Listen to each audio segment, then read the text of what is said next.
Oh boy. Okay. Hello everybody. Tinfoil Hat Lady here. How y'all doing? Hope it's good where you are. Um I just wanted to do a quick video because in my area there was recently a very um hot, shall we say, trial, and a young man lost his life. Um it's very sad. A lot of people are really up in arms crying racism over this. So I just wanted to quickly make a video about it. So this trial was because a group of teenagers um, in a rural area who just happened to be from the reserve, so native teenagers, had been driving around the day before. In this area, there's a lot of trouble with theft and vandalism. And I'm sure not just by native people, but by anybody driving around in the country. But there's been a history, just, so everybody knows. Um, I think the reason people get all upset about this is because of, the true history. Like at work, we had a workshop called Cultivating Change. And we learned about the Canadian government's mission. And John A. Macdonald, he's on the Canadian $10 bill. They showed us a document where he wrote his intentions to create a culture of dependency out of the native people of Canada. And they were very good farmers, apparently, the native people. So they were doing better than the white settlers at the time, I guess. And so our government decided to take all their farming implements away from them and to make it like illegal for them to do proper farming. So you can see how we, introduced alcohol, the smallpox blankets, the whole thing. And I totally understand. And I know that racism is real. However, let's call out the truth.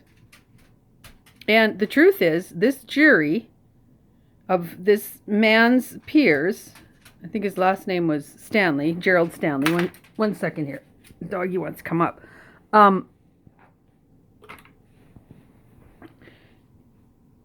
They put out like 700 and some requests for jurors, and out of that, just over 200 or just under 300 people replied. And out of the native people, I guess they all got rejected from the process for being either too biased or whatever reasons that lawyers, throw people off the jury.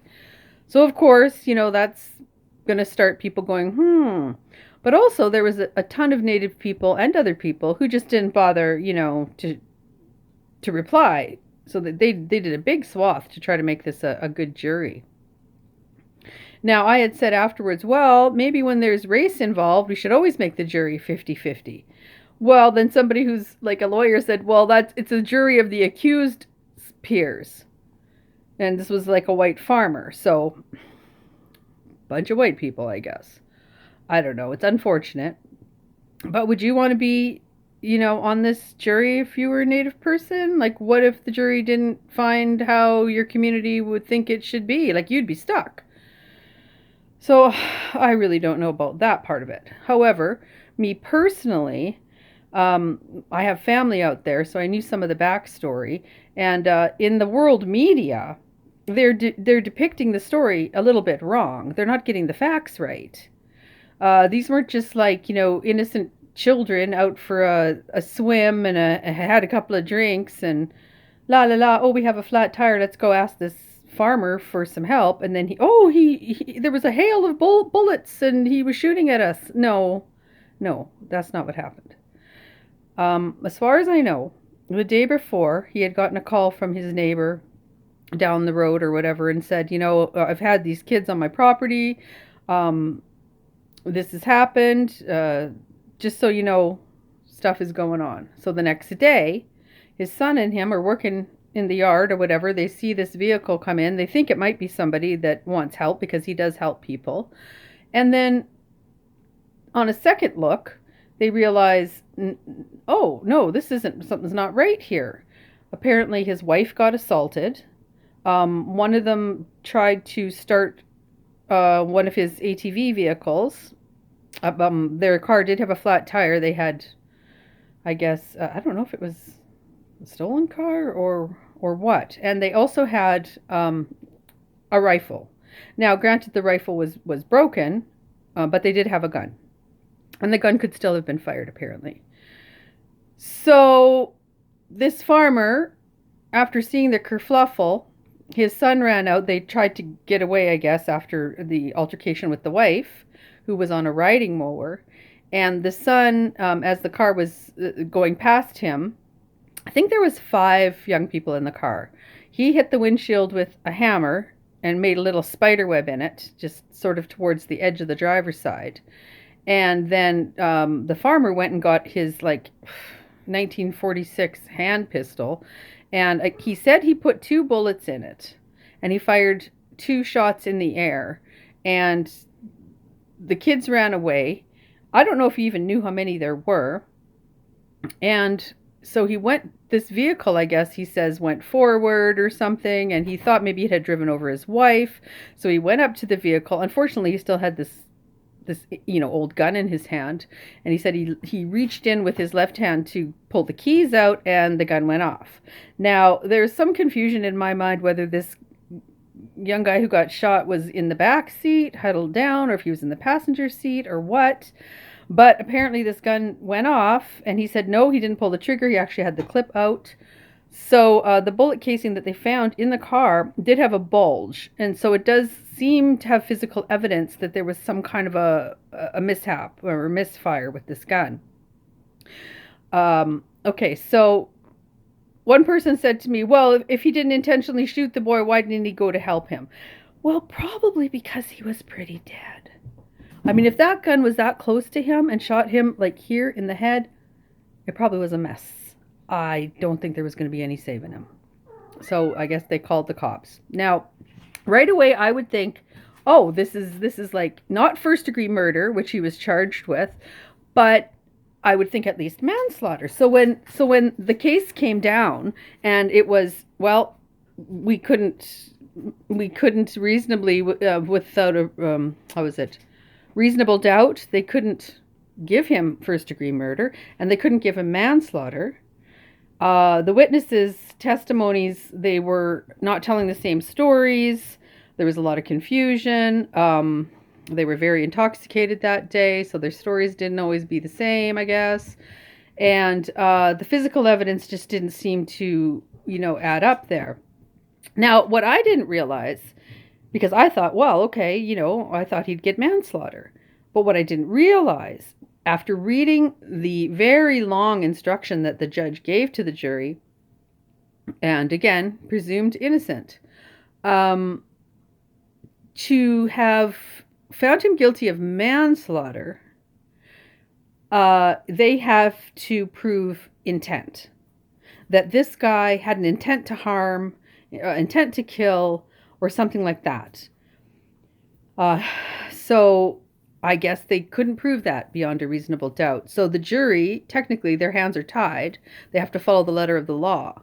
So they couldn't charge him with manslaughter because they did not feel that the Crown had proved their case beyond a reasonable doubt that he was, like, intentionally wanting to shoot this boy. And I'm sorry, but in my heart, I kind of believe that was the case. So unfortunately, because this was a group of Native kids, now we have race involved, and this is a very, very, very hot topic. Now, I know there's tons of racism. Like I said, our history is rife with it.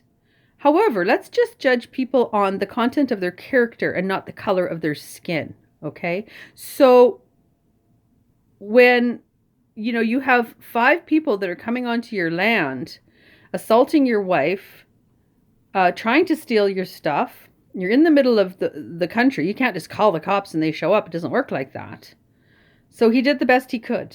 And he thought his wife was under that car. So, he didn't drop the gun before he went to the vehicle, unfortunately, and this young man lost his life. Now, these people just were not doing the right thing. They were being bad kids. Okay? I'm not saying they needed to lose their life over it, but I'm saying you play with the bull, you get the horns.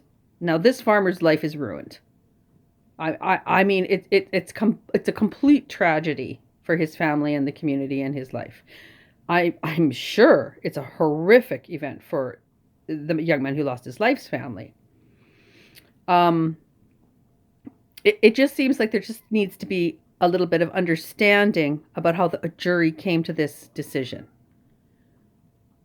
That's really what I wanted to say tonight. And again, I understand that Canadian government had a motive to make a culture of dependency out of the native people of this country and taking their farming implements away so that they couldn't, have make a living for themselves. I really don't understand what that was all about, or why they thought that was a good idea back in the day, but obviously it wasn't a good idea. Just like residential schools or anything, just lack of respect for people's culture and allowing them to be able to, grow food, make a life. So this is where we are today. We've tried for a long time to try to fix this. I don't know what to say. I really don't know what to say. Maybe if there was, half Native people, half white people, it would have been a hung jury time and time and time again, because maybe, there's racism on both sides. I know that because I've been the victim of, racism from Native people. And I'm sure Native people have been the victim of racism of white people, but it goes both ways. So before you, leave any hate and calling me a racist, let's just judge people by the content of their character, okay? Not the color of their skin. This man did not intend to kill this boy. This boy put himself in a situation where he was at risk. And I think the jury came to the right decision. I feel very sad somebody lost their life over it. But we all make choices. And this culture of dependency and this culture of victimhood that is not only, for Native people and a lot of white people. It's like a popular ideology these days to play the victim. So I would hope that in the going forward that we could all try to take responsibility, personal responsibility for our choices, and try to make better choices. Like, the farmer pulling out that handgun probably was a bad choice, but he was afraid, and there's a history there.